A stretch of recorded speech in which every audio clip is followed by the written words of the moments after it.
New audiobooks on our channel for free every week. Subscribe and click on the bell so you don't miss it. Robert Anthony. Stop Thinking, Act. Preface. About 15 years ago, I first got acquainted with the works of Dr. Robert Anthony, and they immediately seemed to me brilliant. I still consider his book The Extended Formula for Absolute Success to be a real masterpiece. However, the audio course Beyond Positive Thinking had the greatest impact on me. The text was composed and read by Robert Anthony himself. I remember how my friends and I listened together and discussed his concepts. We never stopped admiring what we heard. We can say that these tapes have revealed to us the main secrets of the universe. Then life went on as usual, and I stopped following the further work of Dr. Anthony. I moved from place to place several times, went through a divorce, wrote several books myself, released several cassettes, and steadily moved forward to success. I managed to forget about Robert Anthony, but the knowledge I learned from his works has remained forever in my memory. It was thanks to him that I developed the way of thinking that helped me become a successful person. And then an amazing thing happened. One day, while checking my email, I found a letter signed by Dr. Robert Anthony. I couldn't believe my eyes. I thought he was dead a long time ago. It turned out that he is in good health and lives in Australia. In a letter, Robert Anthony informed me that he was a big fan of my bestseller Spiritual Marketing. You can't even imagine what my amazement was. A man whose work I studied 15 years ago has now appeared in my life himself, and even admires my books. Moreover, he offered me participation in a joint project. Amazing. We did it. Our ebook is called Spiritual Marketing in Action. However, in addition to the appearance of Robert Anthony in my life, writing a book together and getting to know him personally, I was waiting for another surprise. It turned out that the extended formula of absolute success that I liked so much was based on his famous audio course Beyond Positive Thinking.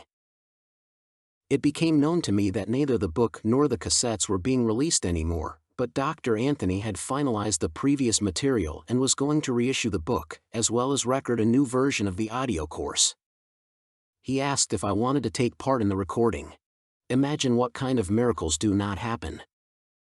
That's how Joe Vital presented me with one of those opportunities that occur only once in a lifetime, to read on film the wisest words in the world about self-development and self-improvement of the individual.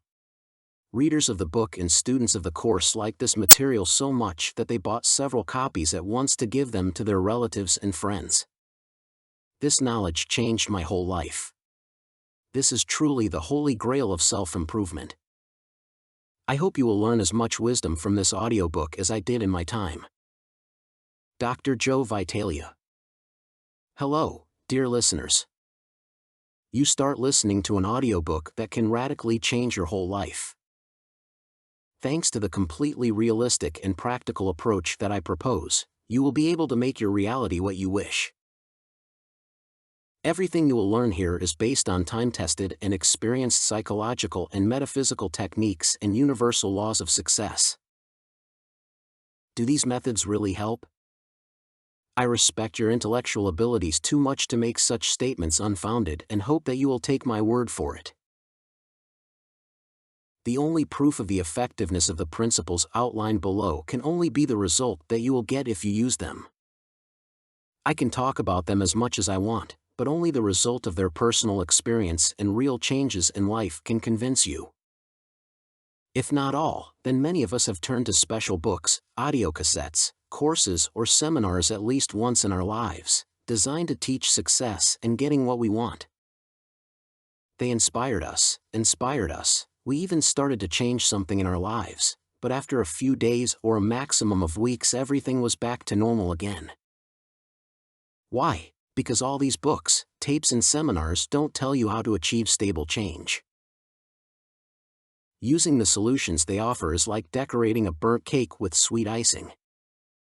No matter how appetizing it may be, sooner or later it is necessary to expose what is hidden under it. Positive thinking is a beautiful icing, and the pie is our belief that prevents us from achieving real results. In this book, we will talk about achieving results, about fulfilling dreams, about implementing ideas and ideas. If you need a beautiful, inspiring fairy tale with a subtle touch of positive thinking and colorful examples from life that only takes the listener precious time, then this audiobook is not for you. If you are looking for something more serious and realistic than ephemeral positive thinking, you will certainly find a lot of useful things for yourself here. This is a time-tested and experienced formula for success that can help achieve the desired results, not limited to positive thinking. It requires attention and serious attitude on your part, but in the end every minute spent on it will pay off handsomely. I would be honored to share my knowledge with you. Well, if you are ready, then go ahead to a new life. Chapter 1. Positive, negative and correct thinking. The first and most important step towards making fundamental and lasting changes in life is understanding the difference between positive, negative and correct thinking. Imagine, a person sits down at the piano, starts playing, but there is no harmony in his music, a harmonious melody, because he constantly takes the wrong notes. In the end, tired of this disharmony, from feelings of dissatisfaction, from disappointments, he goes to the teacher. He tells him, "You have an aptitude for music, but you have to learn to understand it." Each of us is able to play a play called life harmoniously, melodically, with pleasure, but for this you need to learn the rules and master the technique of the game. In the surrounding world, everything is arranged in accordance with certain principles and laws of physics. If this were not the case, we would not be able to fly on airplanes, because there would be no gravity. We wouldn't know what electricity is, and 1 + 1 wouldn't equal 2. These laws of the universe apply always and everywhere. They are not only absolutely reliable, but also unchangeable. You can rely on them in any situation, they will certainly work. In other words, the universe will never let you down. Your height, weight, age, gender and religious views do not matter. This force or energy, call it what you want, is completely impartial and neutral, and its positivity or negativity depends only on our own thoughts and beliefs. Your word is law. For the universe, your word is the law, but you must know how it works. Without knowing and, most importantly, without understanding the laws of the universe, you will not be able to create your life according to your own desires. The most important, fundamental law that all others obey, the law of cause and effect. It says that the outcome of any situation depends on its cause. The reason is always some idea or belief. The essence of this law can be formulated differently. What you sow, you will reap, or in the context of today, everything that happens in life is generated by our thoughts. The law of cause and effect is as impartial as sunlight. Standing under its rays, you feel warmth and grace. If you are hiding in the shade, then it seems to you that the sun is not shining for you. But who drove you into the shadows? Who made you suffer in the dark? The truth is that we force ourselves to live in the darkness of ignorance. The problem is ignorance. I repeat once again, the law of cause and effect is objective and impartial. That is why misfortunes and difficulties also happen in the life of a person who is positive in all respects. The fact is that at some point he misunderstood or incorrectly applied the law. This does not mean that he is good for nothing, that he does not know how to love. Simply because of ignorance or misunderstanding, he abused the law of cause and effect. The same thing happens with all the laws of physics. For example, the force of gravity itself cannot kill, but misunderstanding the principle of its operation can. Even if you are a kind, loving and honest person, the universe is like a river, peacefully carrying its waters and completely indifferent to whether you are happy or sad. Whether you are a bad person or a good one, it just flows. Someone comes to this river to be sad, someone to rejoice, but she doesn't care about us at all. We can swim in its cool water with pleasure, or we can throw ourselves down a cliff and drown. And the river will still flow, because it is impartial. So is the whole universe. The universe can both support us and destroy us. The results of the investigation depend on how we interpret and use its laws. We receive from life only what we can accept with our mind. One person comes to the river of the universe with a teaspoon, and the other with a cup. The third will take a bucket, and the fourth will take a barrel at all. Meanwhile, the abundant waters of the river have always been and will be at the disposal of anyone.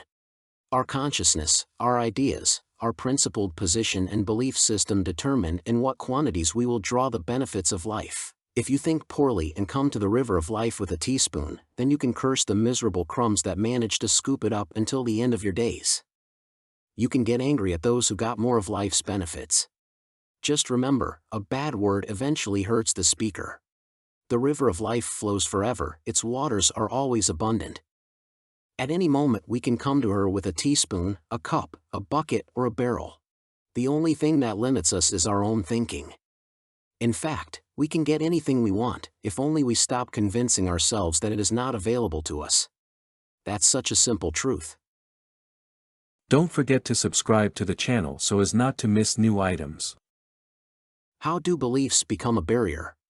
Throughout our lives, each of us acquires a certain experience, and on the basis of everything we have experienced, we form one or another idea of ourselves. And it does not matter whether it is actually true or false, because if we believe in it, it becomes our truth. What we keep saying determines our reality. Start convincing yourself and others that you are not capable of something, and eventually everyone will believe it. Regardless of whether your beliefs about yourself are true, if you are confident in their validity, they will determine the quality of your life. As soon as we take an idea for granted, it begins to come to life, and nothing can prevent it. For example, if the idea of our own inferiority, the limitations of our capabilities and abilities is fixed in our consciousness, then it will begin to control our life. Only a change of mindset can solve this problem. What you sow, you will reap. Planted a tomato grows. He won't change his mind and become a cucumber just because he decides that you need a cucumber more. While you are planting tomatoes, only they will sprout from the ground, even if you are allergic to them. Think about what values and beliefs your reality is based on. Each of us over the years of life accumulates a certain baggage of points of view, thoughts, opinions, ideas, and misconceptions. He is so important to us that when someone tries to convince us of something, we continue to insist on our own with all our might, thinking only about one thing: I don't need any new ideas, I have my own ideas about life, and no one dares to try to change them. I have been guided by them all my life, and now they tell me that they are wrong. I don't want to hear it. Each of us lives in accordance with our ideas about religion, politics, about ourselves, about others, about everything in the world. Many of our beliefs, formed on the basis of past experience or borrowed from other people, are not true, but for the sake of survival in the world around us, we believe in them.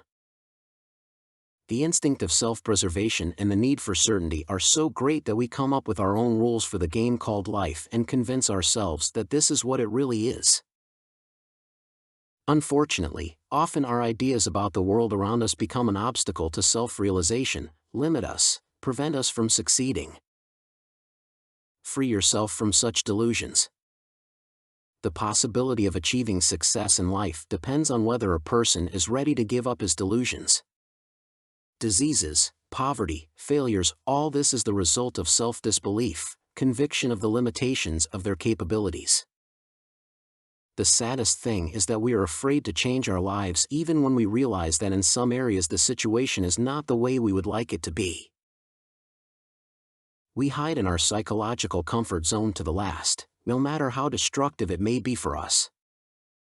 Meanwhile, the only way to get out of it, freed from the problem of misconceptions about ourselves, is to admit the uncomfortable truth for us. The degree of our freedom is directly proportional to the ability to accept the truth without hiding or running away from it. We must stop deceiving ourselves, blame others for our troubles, avoid unpleasant decisions, and admit to ourselves that our beliefs may be wrong, and that they are to blame for all our difficulties and problems. It is not about giving up negative thinking in favor of positive thinking, but about learning to think correctly, that is, to recognize the absolute truth about ourselves and about our attitude to life.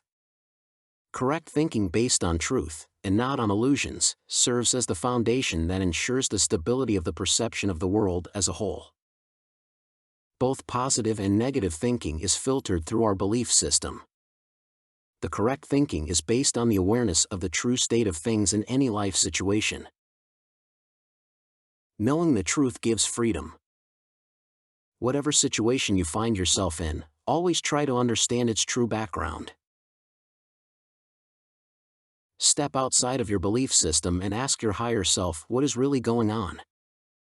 You will definitely hear the answer if you are ready to accept the truth. To be guided by this truth in your actions is the essence of right thinking. It's not about being positive or negative, it's just about being yourself. If you allow yourself this, that is, give your higher self the opportunity to understand the true state of things, then the situation will be resolved in the best way. And this is not mysticism, but only a manifestation of the law of cause and effect. Where does success begin? Since time immemorial, all the great mentors have sought to open our eyes to one simple truth: we create our own reality. Moreover, we are fully responsible for everything that happens in our lives, good, bad, joys and sorrows, success and failures. If we blame some external factors for our problems, then we will always look for solutions outside of our inner world. But in order to find objective answers to our questions, we need to take a fresh look at ourselves, and this will make us see the people around us and the events taking place in a different light. The outer world is in many ways a reflection of the inner world, and you have to realize this. Millions of people, finding themselves in a difficult situation, completely forget about this aspect. No perseverance, no willpower, no inspiration, no motivation will help you cope with the problem if you look for solutions in the outside world. The law of similarity. Everything that happens in our life is subject to one of the basic laws, which says, like attracts like. This is the law of similarity. Like all the laws of the universe, it works with mathematical precision. This law is impartial and objective, that is, it acts independently of our desire. The effect of law-like behavior never depends on a person's personal qualities, his religious views, virtues, shortcomings, or anything else. Everyone obeys him to one. He is as real and indisputable as the law of universal gravitation. Before the discovery of the law of universal gravitation, no one knew about its existence. Nevertheless, everyone felt its effects. So is the law of similarity. Most of us are not aware of the mechanism of its functioning, but everyone obeys it. You do not need to know all the subtleties of the actions of gravity in order not to fly into space. In the same way, you do not need to know the subtleties of the law-like action in order to feel its influence on your life. You have created and attracted to yourself what is happening to you, even if you don't realize it yet. There are no exceptions to this rule, and this news is unlikely to please you if your life is not going the way you would like right now. Since most of us have not found happiness in a self-created reality, we can conclude that you and I have achieved unsurpassed mastery in the ability to attract completely unnecessary and undesirable circumstances to ourselves. We attract to ourselves what we think about. If this is fear, then exactly what we are most afraid of begins to happen to us. If it is chaos and confusion, then life becomes even more confused, and thoughts of wealth, abundance, in turn, will certainly attract success and well-being. Therefore, it makes sense to understand your subconscious mind, which controls our lives. You're always right. The main function of the subconscious mind is to follow the instructions of the conscious mind. It actually confirms what we believe to be true. In other words, the task of the subconscious is to prove that consciousness is always right. Therefore, if you consciously believe in your inability to become someone, do something or possess something, then the subconscious mind will definitely create the necessary conditions for this and find the right people to prove you right. It works on the principle of autopilot. By controlling the aircraft manually, you can fly in any direction, even if the autopilot is programmed to move in an easterly direction. However, as soon as you turn on the autopilot, it will immediately take control and drive the plane to the east. The subconscious mind does not change the surrounding reality, it simply filters the information coming from outside, choosing the one that confirms your beliefs or ideas about life. For example, if you think that you are being pursued by business failures or that there is no possibility of further business development, your subconscious mind will ignore any business opportunities and notice only problems to confirm that things are really not important for you, or that the world of new opportunities is closed to you forever. The subconscious mind does not know how to think independently. It attracts to you what corresponds to your deepest inner beliefs, no more and no less. Not knowing about it and not suspecting that thoughts create your reality, you will not feel the strength to change your life for the better and will consider yourself a victim of some people, conditions, or circumstances. Accepting your impotence, you will wait for outside help to fulfill your desires. Realizing that everything you want can be created by the efforts of your own mind with the help of correct, that is, sober and objective thinking, you will realize that only you can give yourself what you need. Believe in your creative abilities. To create what you want, believe in the power given to each of us. I hear objections: 1 million people are starving, the world is groaning from diseases, war, crime, and despite this, I have to believe in the existence of some kind of force. If it really exists, then why does it allow all this? In fact, the force cannot allow or not allow something to happen. We have already talked about the fact that it is neutral. It's just a creative force, an objective force of life. With its help, we can create anything. Even when we act unconsciously, it will support us until we learn from our mistakes. The effect will always be the same as the cause. The force will support us regardless of our choice, be it poverty or prosperity. In any case, the root cause is our own thoughts.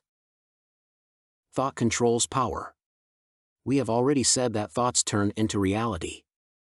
In other words, a person gets what he believes in, not what he wants, but exactly what he believes in. Feel how big the difference between these concepts is.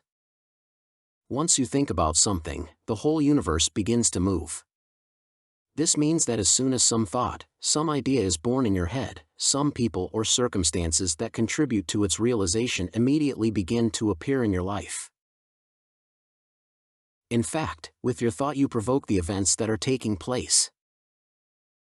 Look around and you will see an infinite number of amazing creations of this power, and, most importantly, each of us is endowed with it. The more receptive you are to your creative power, the fuller and richer your life will be. How does this force work? Through you and me. That's how it happens. What do I need to do to start the car? Turn the ignition key, which will turn on the electric starter, and that, in turn, will start the engine. The starter is powered by electricity, and what is its direct source? Battery? No, the battery is not an independent source of energy. It needs to be charged. The higher self is, in fact, our internal accumulator, accumulating energy coming from the universe, that is, power, so that we can use it in our creative activity. From the physics course, we know Ohm's law. The current strength, that is, the amount of energy in a section of an electrical circuit, for example, in an outlet into which we turn on household electrical appliances, is equal to the ratio of the voltage in the section of the circuit to the electrical resistance in this section. Now let's say that a power line with a voltage of 750 kilovolts is connected to your house, but the voltage in the sockets of your apartment does not exceed 220 volts. In order to reduce the voltage to such an extent, transformers are used on the power line. The same thing happens with the higher power of the universe. We connect to it through our higher self, but the infinite universal wisdom acts like a transformer, protecting us from burnout, that is, not allowing us to get too many opportunities before we are ready to accept them. And if we wanted to increase the current in the outlet, then we would have to reduce the resistance and lay new wiring that would withstand the additional voltage. How to increase your strength? The power is like the water from the river in our previous example, in the sense that a larger amount requires a larger capacity. The fact that your higher self is connected to the higher power of the universe does not mean that you can just turn the switch and use it. You will not be able to cope with such a flow of energy.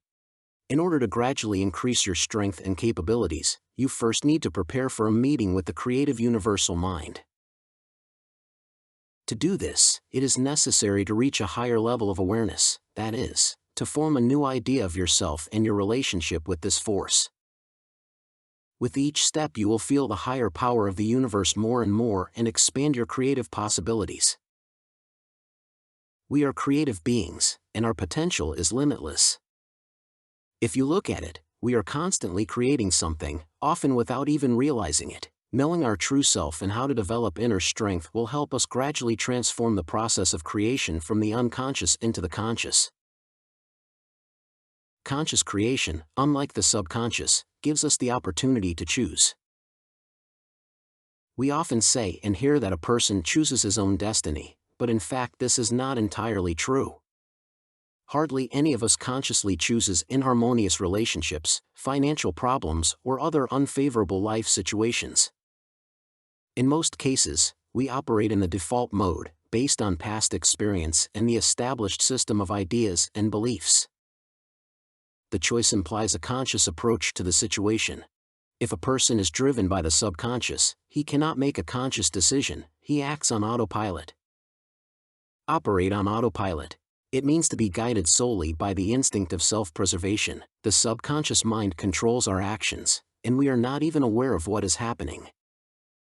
You become able to make a conscious choice when your actions are no longer determined by habitual patterns of behavior, and you cease to be a victim of your own unconscious reactions.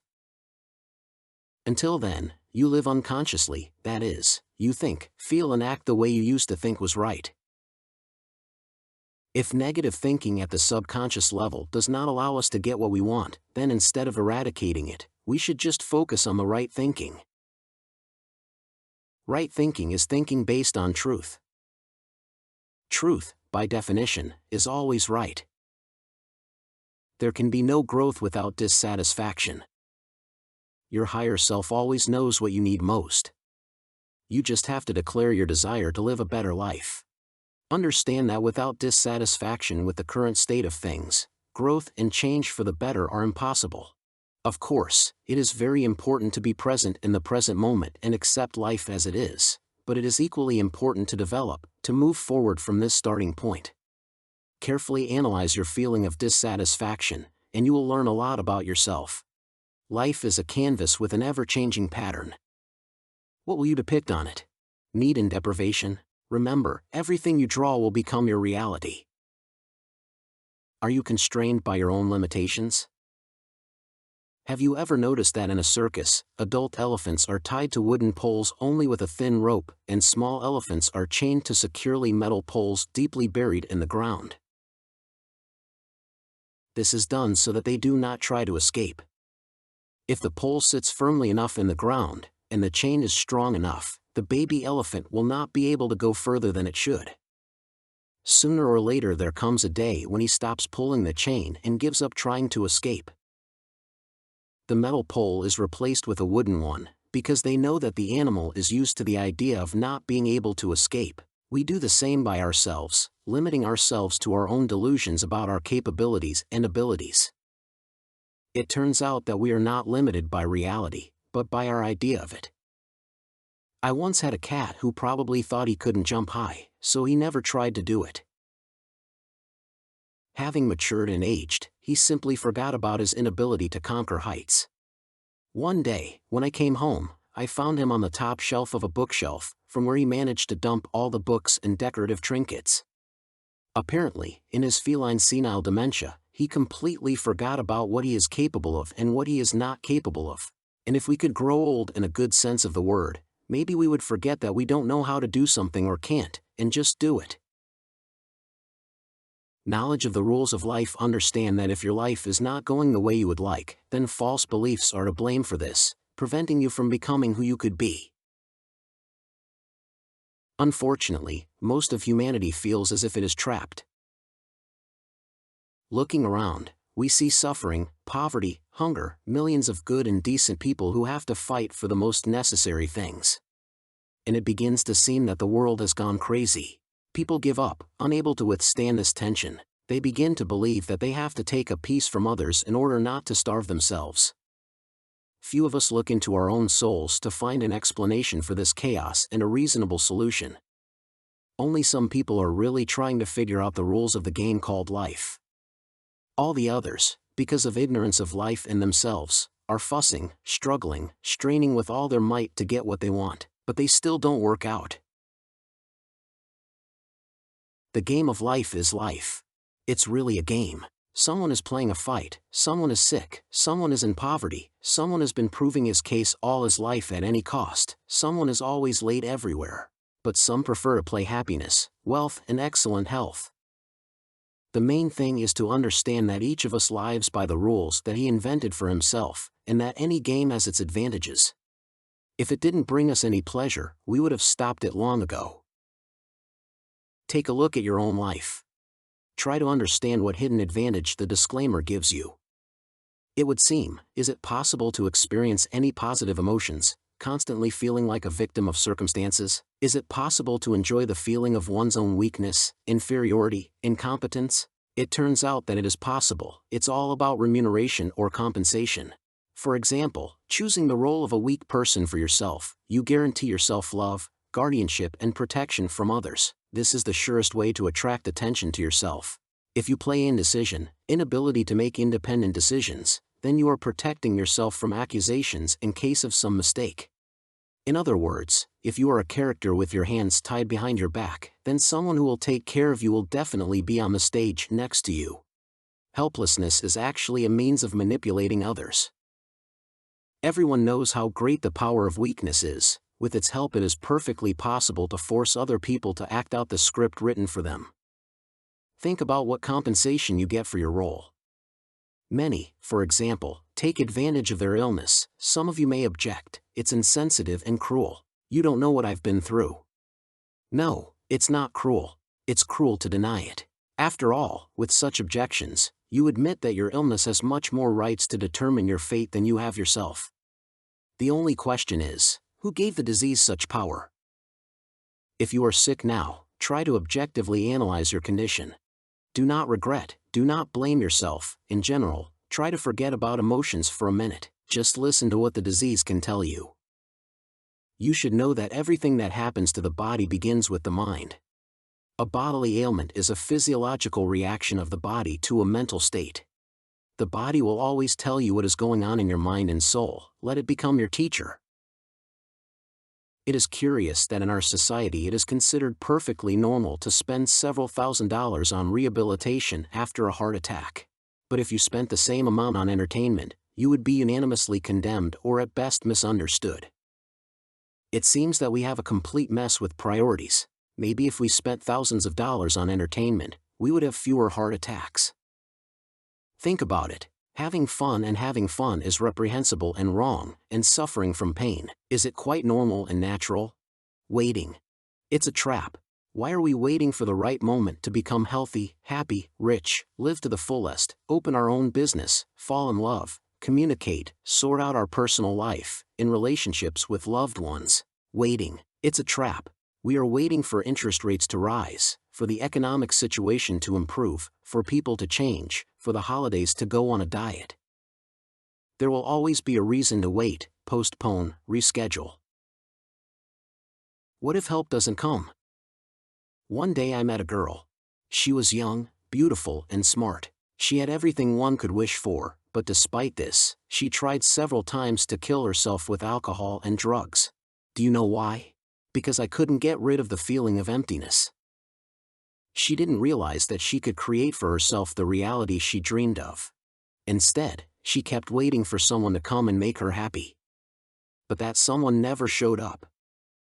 The desire to find happiness with the help of others, as well as the conviction of one's ability to make them happy, brings nothing but endless social projects and movements for a better world. There is no greater delusion than humanity's belief in its ability to build a more conscious and spiritually perfect society. Everyone, who is not lazy, calls on us to fight for a better world, for the improvement of society, but this is a mistake, because each of us individually is not able to create something above our own level of self-awareness. Society as a whole does not become better. Complex systems of social reforms only burden us with a new burden on top of the old one. Our overloaded mind does not know how to cope with countless public programs. In a desperate attempt to change something for the better, he forces us to look for meaning where there is none. The problem is that we are trying to fix everything wrong in the world due to external factors. We want to force the surrounding reality to change. Unfortunately, this approach is doomed to failure in advance, because we are fighting with the effect, not with the cause. Change begins inside. Should we remind ourselves and other people as often as possible that we can and should change the external world by transforming our inner world? We see numerous proofs that attempts to change it from the outside are completely useless and meaningless. An effective solution to the problem of hunger, poverty, and endless interethnic conflicts lies in our ability to realize our inner potential. The only way to heal the world. Heal yourself first. This idea is not new, but it seems to me that it would not be superfluous to once again recall who we are and what we are capable of. By virtue of law, we consciously or unconsciously attract to ourselves everything that happens to us. In everything that others do to us, there is also our share of responsibility. By and large, there are no victims among us. We are all volunteers. This is a bitter pill, but it will have to be swallowed, otherwise we will not be able to change anything for the better. All we do is accuse someone of something. What would you do if your watch didn't show the time correctly? Would they demand that the hands of all the clocks in the world be switched, or would they do it with their own? Unfortunately, feeling dissatisfied with our reality, we are in no hurry to make the same adjustments to our life position, but instead demand that reality adapt to our illusions. The beginning of the path to success. The greatest strength of a person lies in his ability to control his thoughts. An uncontrolled mind is attuned to illness, poverty, trouble, and not to wealth, success, and health. If we do not create our life the way we want, it means that we are controlled by the subconscious. But since being is determined by consciousness, our main task is to achieve the highest possible level of self-awareness. To do this, you need to objectively evaluate your life and reconsider your own system of values and beliefs, even if it is contrary to our self-esteem. In order to change some aspect of our reality, we must get rid of everything that stands between our beliefs and desires. Deep down, you know exactly what you want, and if you listen to your inner voice, it will definitely tell you everything. Reason can betray, but intuition never. It connects you to the infinite universal force, so learn to trust it. Others can manipulate you through your thoughts, but they will never be able to control your intuition. Sometimes it seems to us that, having succumbed to intuition, we will lose something. Have you ever thought about what you lost without listening to her? Whatever the inner voice says, that's exactly what you need to hear. As you learn to trust him more and more, he will tell you the right decision at the moment. Your life is of great importance. It is important for you personally and for all mankind. I believe that each of us has our own mission. Listen to your intuition, and it will tell you what your purpose is. Chapter 2. The whole truth about you. If you want to take control of your life, first of all you need to understand who you are. The image of one's own self, that is, the mental image of oneself, plays a crucial role in our lives. All our actions and feelings, thoughts and even abilities are consistent with this invented image. We are literally playing the role that we invented for ourselves. But you should know that as long as you cling to this image, no effort, no determination, and no willpower will help you become a different person, because you will always act according to your own idea of yourself. To change it, you first need to understand how it is formed. Mental image. From early childhood, we accumulate thoughts about ourselves as a good or bad person, smart or stupid, confident or fearful, and so on. As a result of repeated repetition, these often unfounded thoughts gradually turn into a firm conviction, and an imaginary image of oneself develops, which either allows us to live a full, happy life, or makes us suffer and suffer.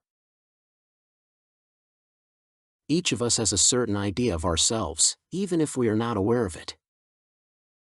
This mental image is accurate and drawn to the last touch. Only in fact, he does not represent our true self, but rather what we think about ourselves. The opinions or beliefs on the basis of which this image was formed might not correspond to the truth at all, but for us they became true. If this information has been deposited in the subconscious, we no longer question its validity. In most cases, we can't even remember how or where we got it from. We just behave as if it corresponds to reality. Even if this information is not true, we ourselves believe the opposite. The eternal secret. Unfortunately, most of humanity has not understood what all the great mentors have been trying to tell us since time immemorial. And this eternal secret, the most incredible truth, which only a few can comprehend, is that the spiritual essence of a person, called his higher self, is whole, complete and perfect. All the qualities of the palace are reflected in each of us. Both natural science and philosophy, religion teach us that there is only one force in the entire universe, and that a person makes up a single whole with this force or energy, as you prefer. Each of us is an individual manifestation of this force. It is our higher self.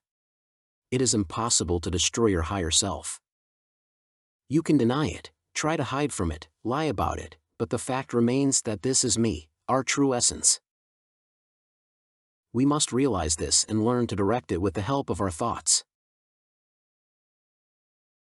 Who you are and what you do are not the same thing. You need to understand the difference between being and doing. The spiritual essence of a person is perfect, but his actions are not always. What he does is at odds with who he is, only because of ignorance. If a person does not realize his spiritual perfection, he will behave far from ideally. Right now you will say to yourself, I know that my spiritual essence is perfect. Now listen to your inner voice. Perhaps you will object, no, you are not perfect. The statement about the perfection of a person's higher self discredits his own self, that is, his ego, and it begins to protest. How is your essence perfect? Come on, look at yourself, think about how you act with other people. Remember what you did yesterday. You complain all the time, but how do you feel about your mother, your father, your boss, your friend? How do you feel about yourself? Do you remember how terrible you did in '86? How can you claim to be perfect after that? Take a good look at yourself and stop talking this nonsense. The ego is trying to deceive you. If you learn the truth about yourself, your own self may suffer, which is why it forces you to identify yourself not with who you are, but with what you do. It wants you to judge yourself by your actions and feel guilty for not living up to your own and others' expectations. You have to understand that your ego is trying to mislead you. The image of your own self is not your true essence. The assertion of one's own perfection will help to get out of this trap. It's not selfishness, it's more selfish not to do it. Remember that the first and most important step to changing your life is realizing the truth about yourself, understanding that you are spiritually whole, complete and perfect. How to drown out the voice of the ego. To destroy the false idea of yourself, you need to love yourself unconditionally, without any conditions.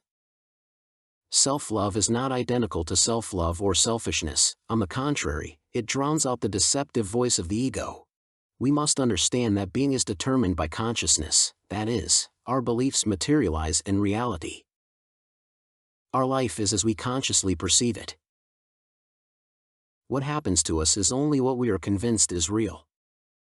This is very important and therefore it is worth repeating, only what we are convinced of is happening to us. Saying to ourselves, I can't have it, I don't deserve it, I'm not a good person, and so on, we continue to create circumstances with our own hands that correspond to this conviction. The conclusion is as follows: until we accept ourselves, our values and virtues, we will not be able to recognize that other people are no less valuable and worthy. To solve this problem, you need to learn to love yourself and others unconditionally. This is the only way to gain true freedom. We must fully accept ourselves first, and then everyone else, knowing that all people are spiritually perfect. You created yourself. Do you realize that you created yourself?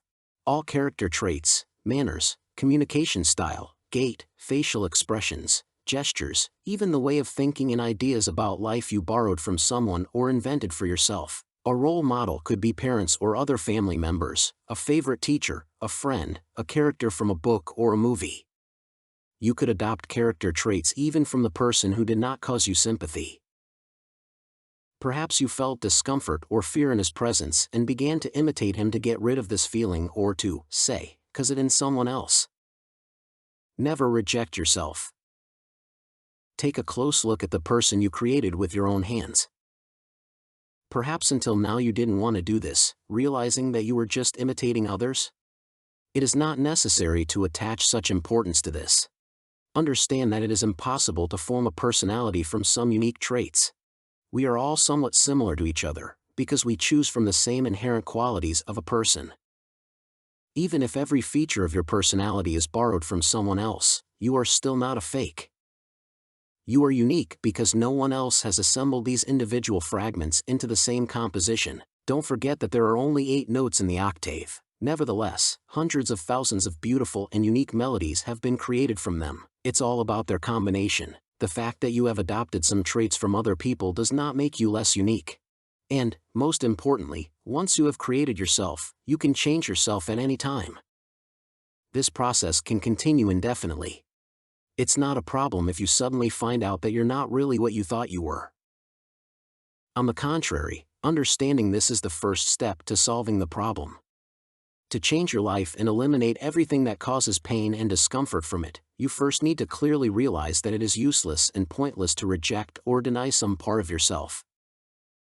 The reason for self-dislike is that our idea of the ideal of our own self is based on the opinions of relatives, peers, friends, religious organizations and society as a whole.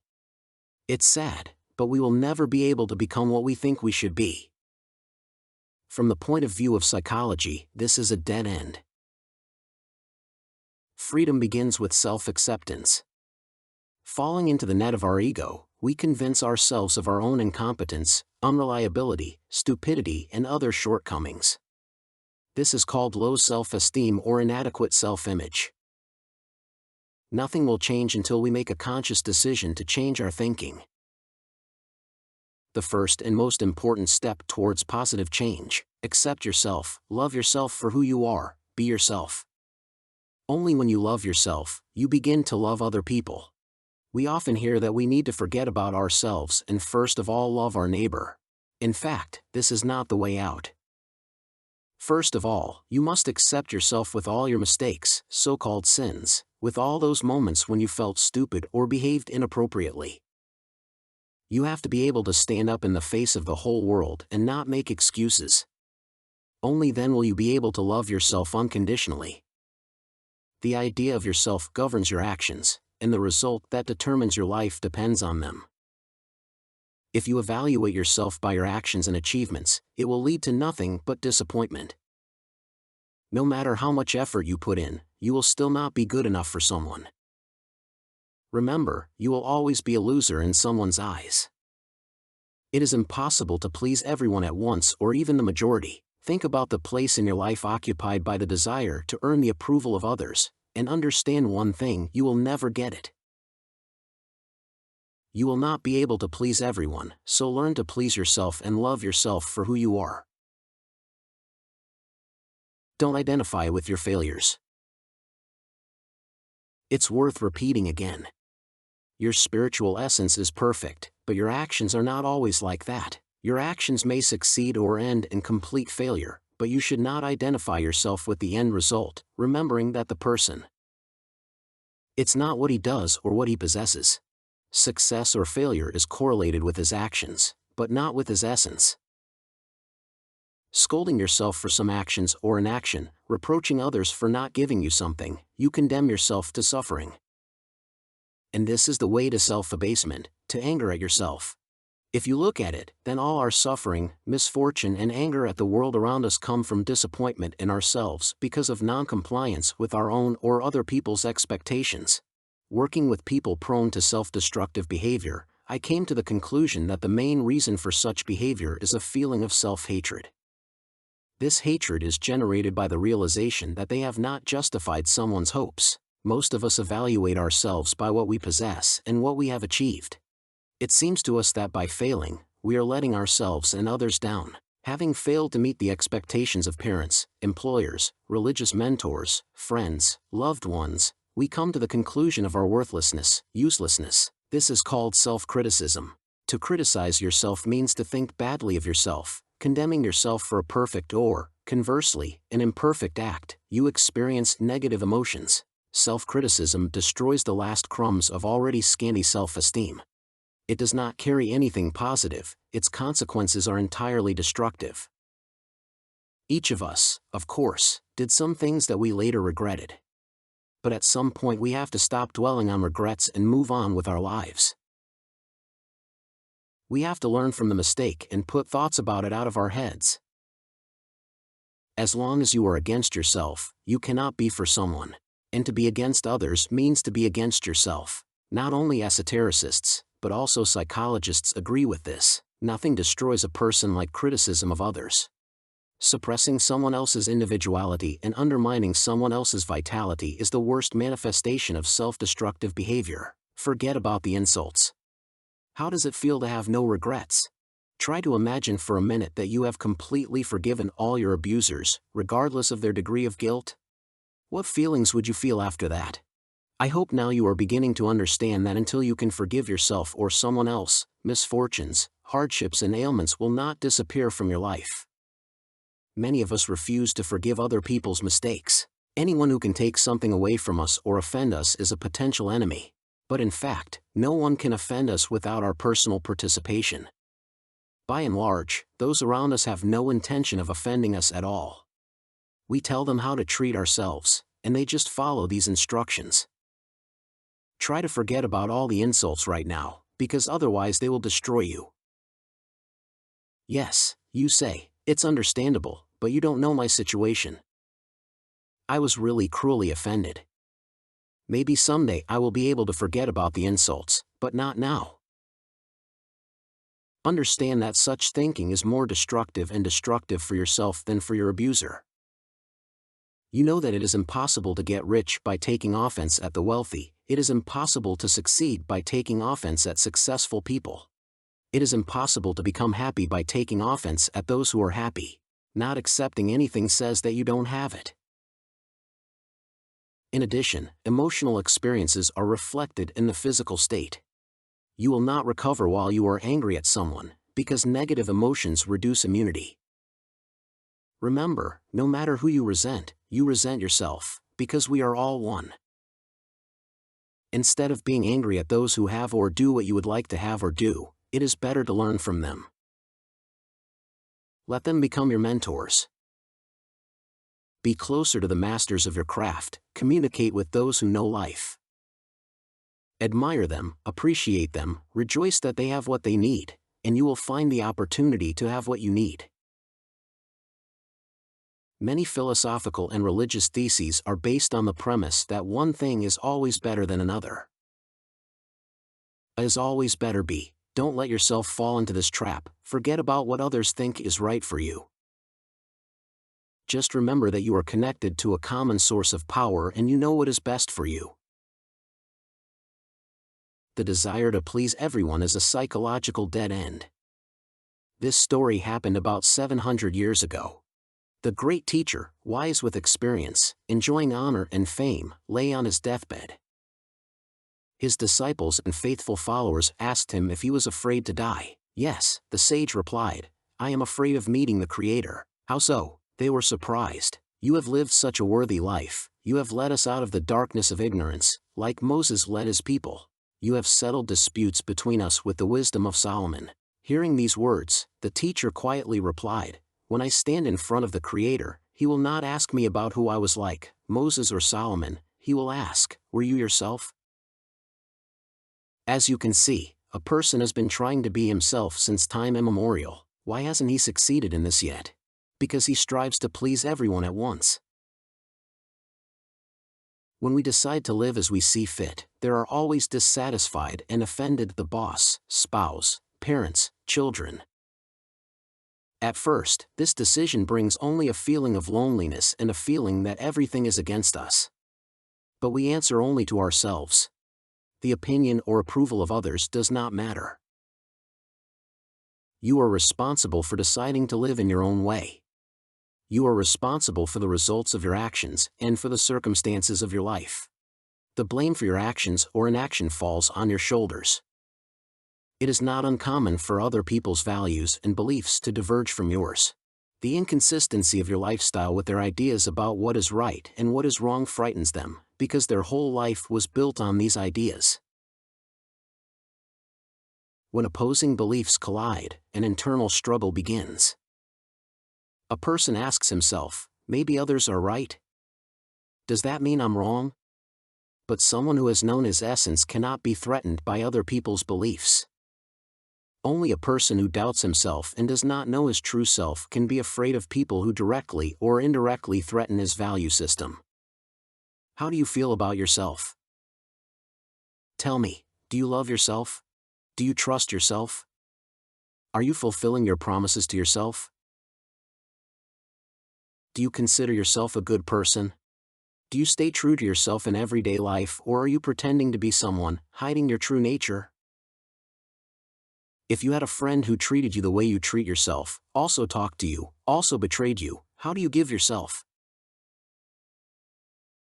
Would you keep this friendship? Admit it, would you not want to maintain such a relationship? Think about your own attitude to yourself, this is very important. Some of us do worse to ourselves than the most sworn enemy would do. We are afraid to look into our soul. I suspect that we may not like what we see there at all. I often hear from people, I want to know myself, but I'm afraid of the truth. I do not know what monsters I can find in my soul. You must clearly understand that the truth about yourself cannot cause fear. No matter how terrible it may be, by itself it is powerless, unable to frighten or offend you. The reason for fear is unwillingness to accept the truth and its misunderstanding. The first step to understanding yourself. Start studying yourself right now, and it will only benefit you. Understand your fears and you will get rid of them. Don't think about how you should be, that you are better or worse than others. It's better to try to get to know yourself as you are, and as you would like to be. It's stupid to reject a half-built house just because it hasn't been completed yet. You would not claim that it is worse than some other house or that it is ugly, but would simply admit that it requires additional work. Try to treat yourself the same way. Whatever state you are in right now, just understand that you still need to work on yourself.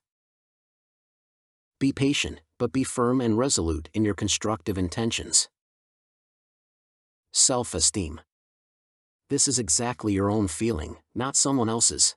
Evaluating yourself from the point of view of others, you will never be able to love yourself. If you know your true value, then you know the value of all other people. A conscious person knows himself, he knows his true essence and therefore knows the truth about everyone else, because everyone's essence is the same. Know yourself as you are, and then you will know others as they really are. Never be afraid to discover your weakness. To discover weakness is to take the first step towards gaining strength.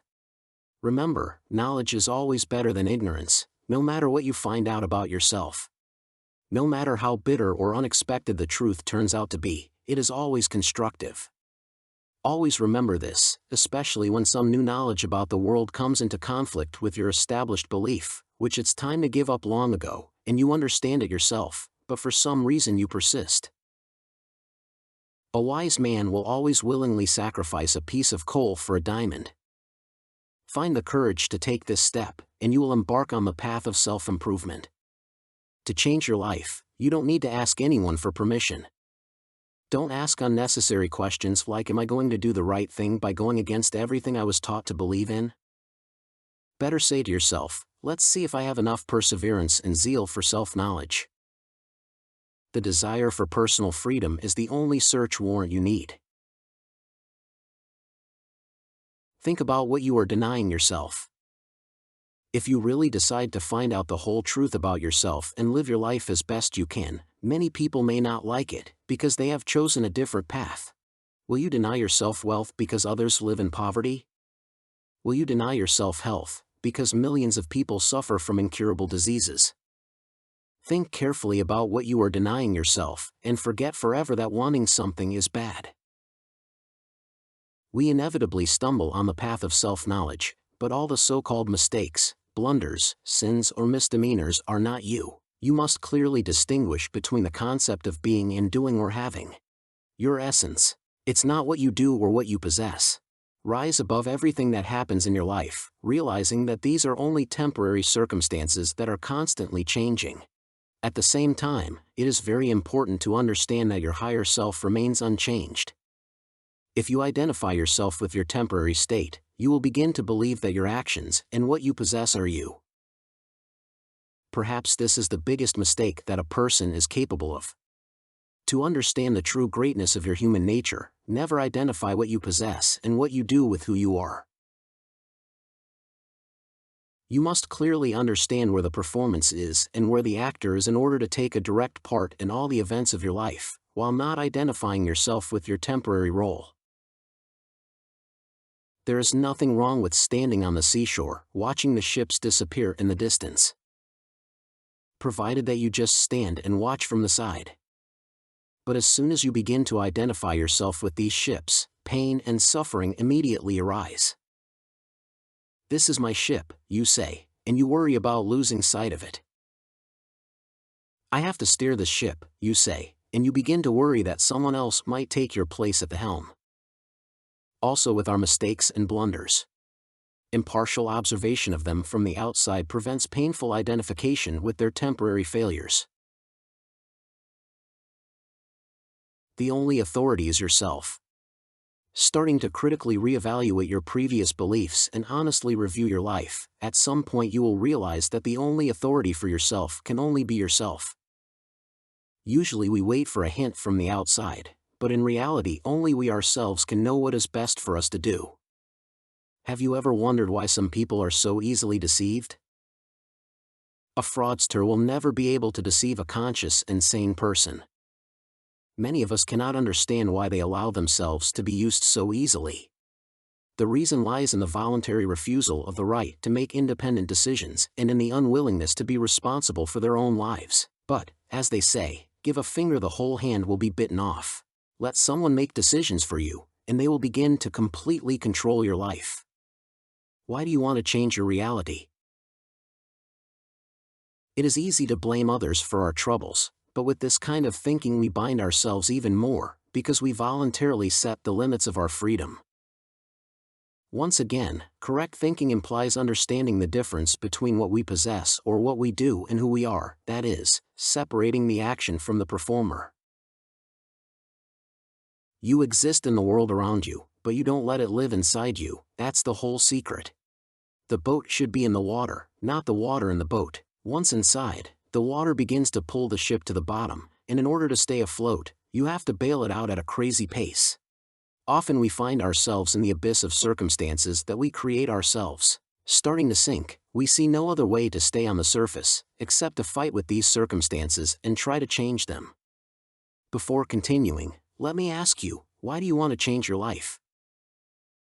All our attempts to change what is happening, whether in business, career, politics, family relationships or people around us, are based on the misconception that people or circumstances are capable of doing something to us, but it is not them that need to be changed, but your attitude towards them. Neither people nor circumstances do anything to us. They just force the feelings that are already lurking in our soul to break out. Remember the fundamental principle of the universe. What happens to us is only what we have long accepted as a given in the depths of our consciousness. How many times has it been said that a person is given what he believes in, and sometimes this belief is very deep. Everything that happens in our soul corresponds exactly to what is happening around us, even if we are not aware of it ourselves. I must admit that it is not so easy to accept this principle, because there is something in the life of each of us that our consciousness protests against. But in fact, if something happens to us, it means that somewhere in the depths of the subconscious there is such a need, and we simply realize it. Imagine an unhappy person sitting on the doorstep of his house and thinking, I want to change my life. He starts repairs in the house, but the new environment does not bring him happiness. He redoes the interior several times, but does not feel any changes in his soul. How many of us are there who think that they can become happier by changing external circumstances? What is their mistake? What will help them change? Be extremely honest with yourself and carefully analyze what is happening in your life, then sooner or later you will understand what is the matter. No matter how much you try to correct the consequence, external, but if you don't change the cause, internal, then you will only experience the same thing over and over again. If you have stopped understanding how to live on, then this self-assessment process should help you find yourself. Understand that your mechanical thinking will not be able to overcome its own limitations and reach a new level. If you are not sure of your intentions or something is bothering you, do not try to get rid of this feeling. Just get into the situation and let her tell you the right decision. So the whole truth about you is that your essence is not identical to what you possess and what you do. You are spiritually whole and perfect, and happiness and success in life depend only on your ability to accept this truth about yourself. Chapter 3. What do you convince yourself of? As life shows, a person's actions are determined not by his real abilities, but by his idea of his abilities. Therefore, by changing the view, you can change the behavior. How does the belief system develop? In the consciousness and subconscious of a person, everything he thinks is registered. The child operates mainly with emotions, so he remembers emotions. Then mental images are added to these emotions, which subsequently acquire verbal definitions and are associated with certain concepts. An adult is characterized by a combination of imaginative, emotional, and verbal thinking, and, as a rule, one of these types dominates, most often verbal. In this case, an internal dialogue is constantly taking place in a person's mind, a process during which words evoke images that make us experience certain emotions. Every emotionally colored thought is recorded in the neurons of the brain. We do not remember what is really happening, but rather our thoughts about what is happening. It is the totality of perception of the surrounding reality that begins to form a person's personality. Why do you think different children in the same family have different characters and lifestyles? Because it was not what happened to them in childhood that was postponed in their minds, but their attitude to these events. It was the different perceptions that led to the formation of different characters and life positions, although the children were brought up in the same conditions. A person's idea of himself does not consist of a single thought, but of numerous experiences that gradually accumulate and combine into a general picture. The key to personal freedom. This is full control over your own thinking and perception of the surrounding reality. Let others express their opinion about us, let them praise or scold. This information will not be deposited in our consciousness and will not become part of our system of ideas until we accept it and turn it into our own thoughts. Having formed certain beliefs about ourselves, we act in accordance with them, even if they are far from the truth. Getting rid of misconceptions is not so easy. As soon as there is some kind of conviction, confidence in the truth of our knowledge, we immediately begin to cling to it as a lifeline in a sea of conflicting judgments. We are not able to hold two opposing opinions without experiencing mental discomfort. Therefore, we begin to collect supporting information to prove our case and justify our faith. This can hinder the search for our true self, because in our actions we tend to be guided not by objective truth, but by our vision of it. Sometimes we continue to cling to opinions or beliefs that have long ceased to benefit us. That is why it is necessary to periodically review our system of representations to make sure that we do not deceive ourselves and do not resist new, more relevant information for us. Why don't we do this? Why don't we want to admit the truth? Because we are afraid to be wrong, to see our mistakes, or to experience unpleasant emotions? It all starts with an internal dialogue. We constantly conduct an internal dialogue, discussing with ourselves everything we think about, what we see and hear. In this process, three types of thinking are combined: verbal, figurative, and emotional. Words are associated with certain mental images, and those, in turn, cause some kind of emotional response, and thus the internal dialogue forms and changes our idea of ourselves. The image of one's own self is collective. It is formed from thoughts, opinions, relationships that have been postponed and preserved in the subconscious since childhood. It controls our thinking and behavior. Pictorially drawing a situation in the imagination, we fix this image in the subconscious and hold on to it until we make a conscious decision to get rid of it. If you want to change the image of yourself, you can use internal dialogue and visualization as tools to create a new image that will help you implement the changes you have planned. Any significant and long-term change first occurs in the mind or imagination, and then it is carried out in reality. Any statement you make affects the subconscious, so pay very close attention to what you say about yourself. Remember that the idea of yourself is formed on the basis of your own opinion, not someone else's. The subconscious mind does not feel the difference from whether your image of your own self will be positive or negative. A lot depends, because for the subconscious mind this is the only reality. It accepts as truth everything that is stored in it, even if this information does not correspond to the objective truth. For example, someone called you stupid, and these words stuck in your memory. Every time you remember being called stupid, the subconscious mind repeats this experience over and over again, because it does not feel the difference between a real and an imaginary experience. Constantly returning memories fix the same thought in the subconscious over and over again and only strengthens the dominant belief in it, in this case I am stupid.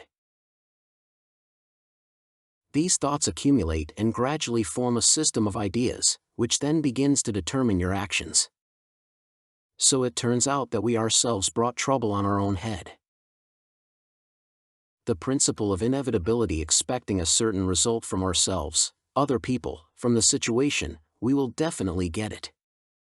Having convinced ourselves in advance that this is exactly what will happen, we begin to create certain circumstances or assimilate certain information that confirms our expectations.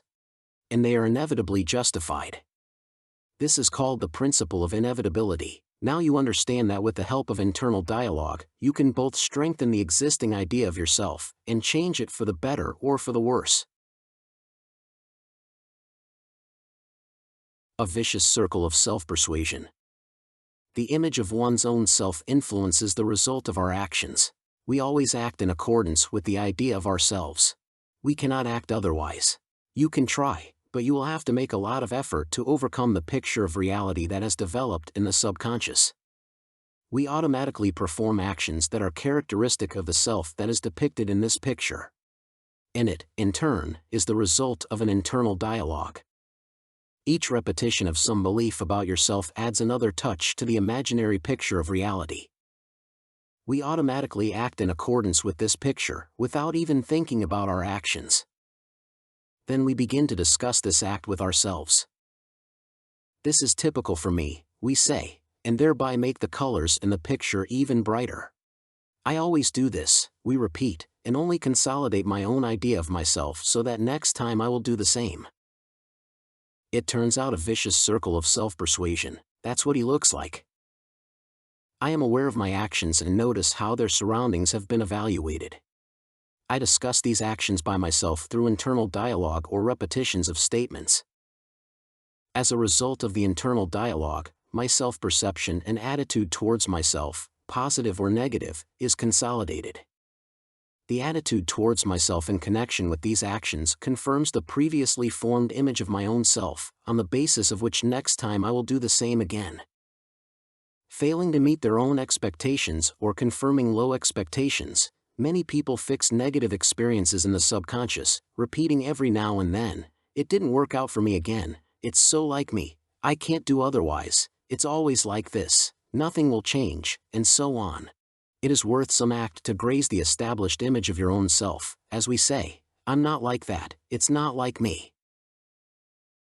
Such statements create prerequisites for the repetition of a poor result, reinforcing our negative attitude towards ourselves.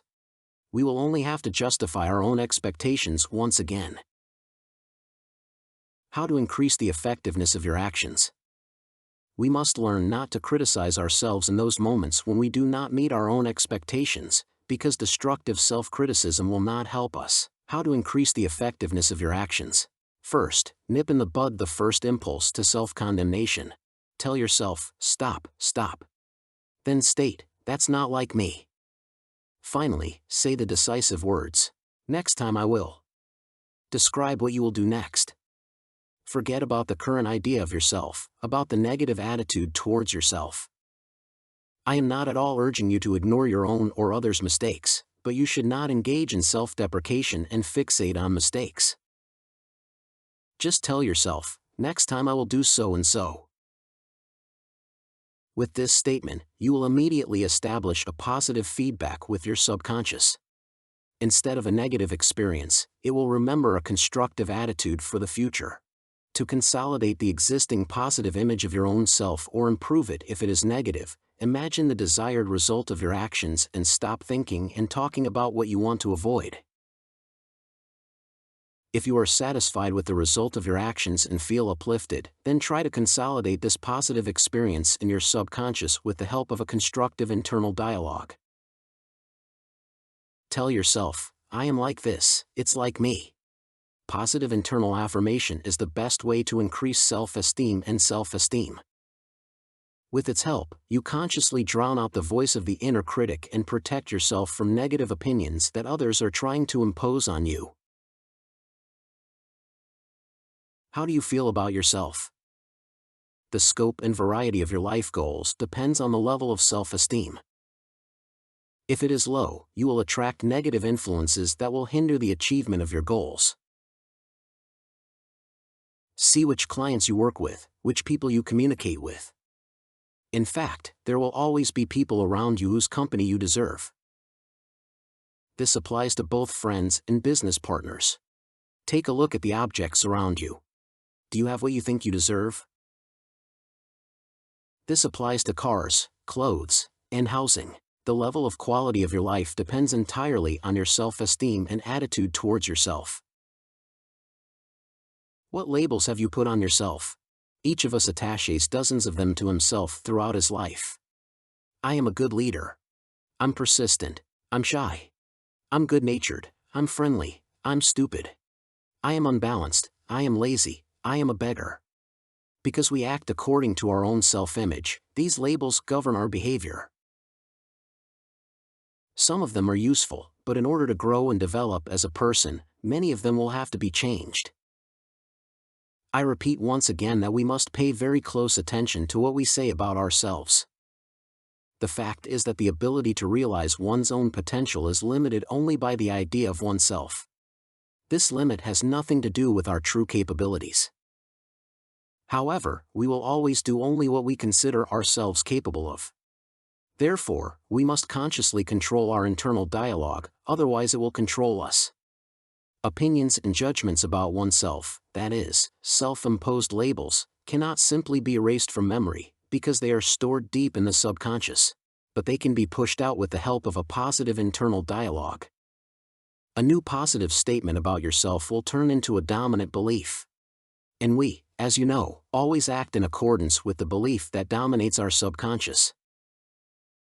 The main reason to change the image of your own self when you are dissatisfied with your success in a particular field of activity is the fact that it is this image that controls our actions and, accordingly, the degree of success.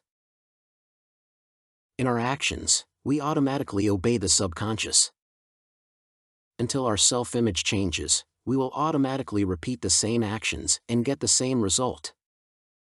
We will not be able to fully realize our potential without changing our attitude towards ourselves. As soon as our actions begin to diverge from the inner self-image, a feeling of anxiety and psychological discomfort immediately arises, because subconsciously we always strive to conform to the image of our own self. It consists of what we currently consider ourselves capable of. Raising the level of expectations. When an internal impulse or some external circumstances force us to leave the psychological comfort zone, to do something unusual for ourselves, immediately there is a feeling of some inexplicable anxiety. Each of us has not only a certain zone of psychological comfort, in particular, the level of expectations set by ourselves or by people around us, but also a certain idea of what kind of living conditions we deserve. For example, at the subconscious level, we clearly define for ourselves which car we should drive, what income we should receive, in which restaurants we should dine, in which situations we should feel comfortable, and so on. Understand that as soon as we begin to retreat from this subconscious image, internal discomfort immediately arises, forcing us to return to where, according to a deep subconscious belief, our place is. It is obvious that such a reaction makes it difficult or, at least, slows down positive changes. Finding ourselves in unusual conditions, whether it's a new job or a different social status, we begin to look for logical arguments and convince ourselves that we shouldn't do this, that nothing will work out, that we don't need to change anything. But the catch is that the idea of our own comfort zone was formed without our conscious participation. We just subconsciously accepted the surrounding environment as a given, deciding that this is our place. To change something, you need to mentally imagine yourself in a different situation, in a different environment, driving another car, at another job, next to another person. Identify yourself with your goal. Only a clear mental representation of the situation in the first person and in the present tense will help to change the surrounding reality. We will talk about this in more detail in the 6th chapter. At the moment, your task is to understand, mentally imagine yourself in some situation. It's not the same as watching a movie. Reality can be changed only with the help of those images in which you take a personal part, and the action takes place in the present tense. If you cannot identify yourself with an imaginary picture, then it will not turn into reality, because it will not be fixed in the subconscious. If someone else is a participant in the desired situation, then you will think that he is capable of it, not you. You have to see yourself in an imaginary setting. The idea needs to be supported by a conscious positive statement, that is, an internal dialogue, and only then it will be possible to get a positive result. The more often you imagine the desired image, the sooner the subconscious mind will accept it as your reality. At first, you will feel that there is a contradiction between what is actually happening and what is being recorded in your subconscious. But since one of the main tasks of the subconscious mind, which has creative potential, is to resolve conflicts between our ideas and real experiences, it will begin to create in reality what we think and what we imagine. The main thing is not to try to behave differently from the image of your own self. First, you have to change this image. True personal growth and self-improvement begins within you. First of all, the self-image should change, and only then the psychological comfort zone will automatically begin to expand. It will become your new truth, a new reality, and you will begin to act in accordance with it. Our life. This is a self-fulfilling prophecy. How to understand what kind of self-image we have? Think about your actions, in your behavior, the results of your actions. Ask yourself, what do I expect from myself? In what environment do I feel out of place? If you consider yourself poor, then subconsciously you will do everything to lose money once again. What does a loser say to himself? That's the kind of person I am. I always lose. I will never have a lot of money. These statements only strengthen his conviction of his worthlessness, because of which he again fails, and then he reproaches himself, thereby reinforcing his own idea of himself, and so on indefinitely, in a vicious circle. People experiencing financial difficulties consider themselves victims of circumstances, but they do not understand one thing: they brought this trouble on themselves. In our life, what we have prophesied for ourselves is being fulfilled. In our life, what we have prophesied for ourselves is being fulfilled. That's why the rich get richer and the poor get poorer. In fact, it has nothing to do with money. A person with a winner's mindset does things that lead him to victory. If he loses sometimes, he does not perceive it as his fate. He knows that defeat. This is an unusual condition for him. He does not accept it, saying, "This is not like me, this does not happen to me, or next time everything will be different." Success depends on the attitude to life. Success or failure is largely determined by the life position. What does it represent? Life position. These are the dominant beliefs. By itself, it cannot be neither positive nor negative. It should always be evaluated relative to the goal. Dominant beliefs can either contribute to or hinder its achievement. For example, introversion, that is, self-focus, is basically neutral. However, if you set out to become a speaker, then such a life position will not help you to realize it. The attitude to life makes us look for some situations and avoid others. Most of our beliefs were formed subconsciously, without conscious intention. However, if our beliefs prevent us from getting what we want, we can make a conscious decision to change them. To do this, you just need to accept a new attitude, mentally imagine the final result, that is, the desired emotional reaction associated with it, and see yourself experiencing these emotions. You can draw your imagination and how you perform, or, if that is the goal, do not perform some action in everyday life. A life position gives us the opportunity for personal growth or hinders development. It all depends on how to use it. The main function of the subconscious.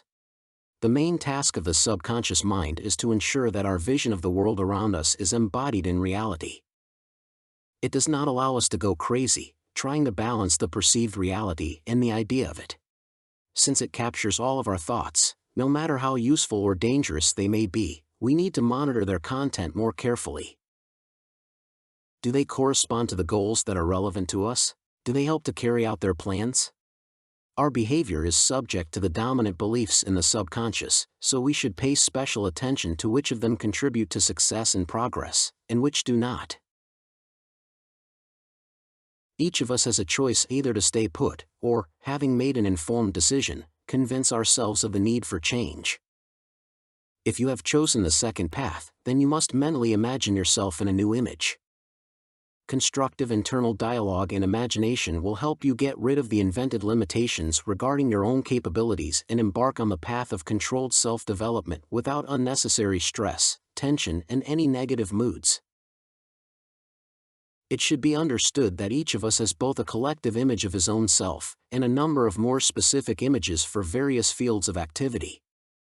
They are all formed in the same way. The subconscious mind does everything possible to ensure that our actions always correspond to the truth, as we imagine it to be. Each of our actions is determined by our inner perception of ourselves. Before you change your actions, change your beliefs. First of all, it is not the behavior that needs to be changed, but the idea of oneself. How to do it? In the same way that it was formed, through internal dialogue. Start working on your attitude to yourself with the image of your own self in the field of activity in which you want to change something.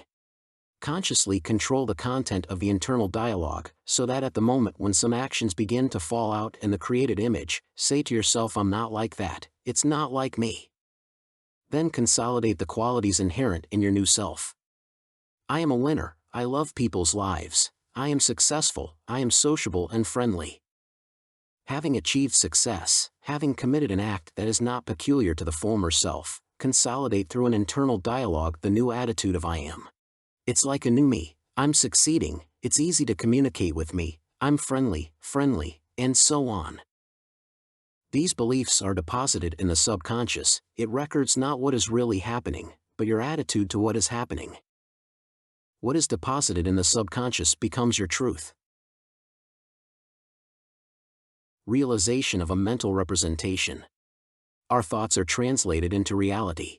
We physically, emotionally, and psychologically, through our actions and feelings, realize the situation drawn in our thoughts in reality, regardless of whether it is bad for us or good. While this image exists, we subconsciously strive for its realization. You can control the mental representation with the help of a controlled internal dialogue. We can imagine performing some desired action, even if at the moment it differs from our usual behavior. Remember that a thought must appear first, and only then it will become a matter. Don't think about your actions, focus on the internal dialogue and mental image. Constantly monitor them to achieve the intended result. As your self-image changes, so will your behavior. Our creative subconscious always knows exactly in what spatio-temporal relation to the goal we are. If we suddenly stray from the right course, negative feedback will encourage us to return to it. Internal discomfort will stimulate creativity, push you to search for the right people, objects, information, or something else that will be necessary for the realization of the image created in your thoughts. But first of all, you need to create this image. Without it, no changes will begin. The creative mechanism of the subconscious serves as a great opportunity for us to fully use our creative potential. Since it strives to realize our mental image in reality, it is very important that we consciously control this image. The ultimate goal should be formulated very clearly and concretely. What do we want to achieve? What should be the final result? If you cannot imagine it, you will never reach it. Forcing change does not lead to success. One of the biggest mistakes on the way to success is forcing change. For example, when you try to become more disciplined and say to yourself, "I have to do this, I have to lose weight, I have to work harder." Compulsion forces your subconscious mind to prevent you from achieving the desired result. Every time you tell yourself that you have to do something, the subconscious mind will definitely object. "No, you don't have to do anything. I'll help you avoid it." You will start unconsciously looking for excuses, procrastinate, or find another way not to carry out your plans. By saying "I have to," you mean, "I have to, but if I could do it my way, I would prefer to do it differently." The harder you try to force yourself to do something, the more you hinder the constructive work of the subconscious. Understanding that you can or want to change because you have decided so yourself gives you great strength. Realizing that you have created yourself, that all your successes and failures are your merit or fault, that you yourself control what is happening in your life, you will stop repeating "I must" and say, "I have decided so." You can become what you imagine, and you will go forward to this goal in a constructive way, with irrepressible energy, infectious enthusiasm, and a positive attitude. Remember, your word is law. If you always keep the promises made to yourself and other people, then you. Strong personality. Our power is equal to the power of our word. If you give someone a word that you will be in a certain place at a certain time, call at the appointed hour, or make some changes, then you must keep it, because every unfulfilled promise takes away part of your strength. By declaring your intention to change something, you are giving your word not only to others, but also to yourself.